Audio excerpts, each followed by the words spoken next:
Hi, pag-usapan natin ngayon ang bagong labas na 9 PM Rebel. This is the box. So, ito yung unang batch. Ayan. Hindi ko napakita sa inyo yung load kasi ito silyado yung box kasi nasa kabila. Anyway, I have the open bottle. Same sila ng ng of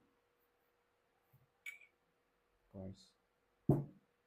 Pati rin iba pala yung kay 9 AM. So, sa next video, side by side ko siya. But for now, focus tayo kay 9 PM Rebel. Super excited ako dito kasi sobrang bango niya. This one, opens up sa opening nito, it's more on pineapple, sweet pineapple with the mandarin and granny. And may apple din siya, of course. And then sa mid, meron siyang vanilla, cedarwood, oak moss na nag-add ng depth. And then sa dry down, you will get the ambergris, drywood, caramel and moss na nagbo-boost ng longevity niya. This one is room filler. Super malakas mag-project. At the same time, longevity, it will give you minimum 8 hours.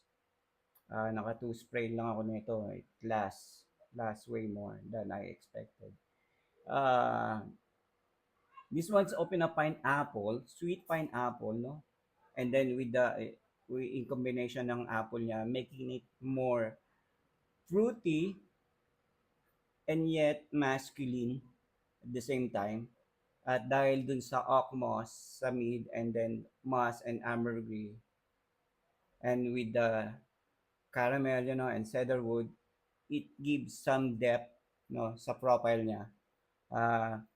Also, I think this one can compare sa NOI ng Supremacy and then the Hasibat. But then, may sarili siyang scent profile na malayo sa dalawa kasi eto talaga, dahil sa note na sweet pineapple, as in yung hinog na pinya, yun ang nagbibigay sa kanya ng magandang profile. At least in my opinion, no? So, rating for me, 9 out of 10.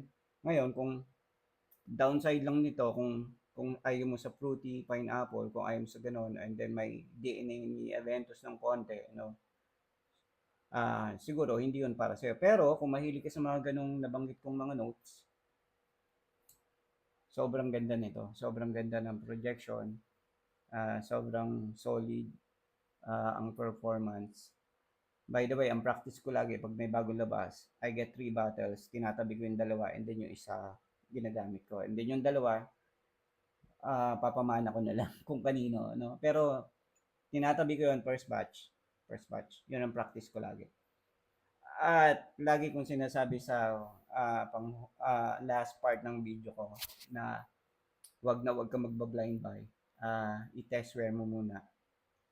Kumuha muna pala ng sample and then test wear it. Ngayon, kung gusto mo ng projection, kung gusto mo ng performance, kung gusto mo ang scent profile, you go for it. Go for a full bottle. Lalo na't ngayon, unang labas pa lang nito. Sobrang ganda magtabi ng bottle. In my opinion, it's bottle worthy. But then again, hindi ko sinasabing mag-blind buy ka. No? So, yan sa video na to. Sa next video, itatry natin itakal pang tatlo. So, thank you guys for watching.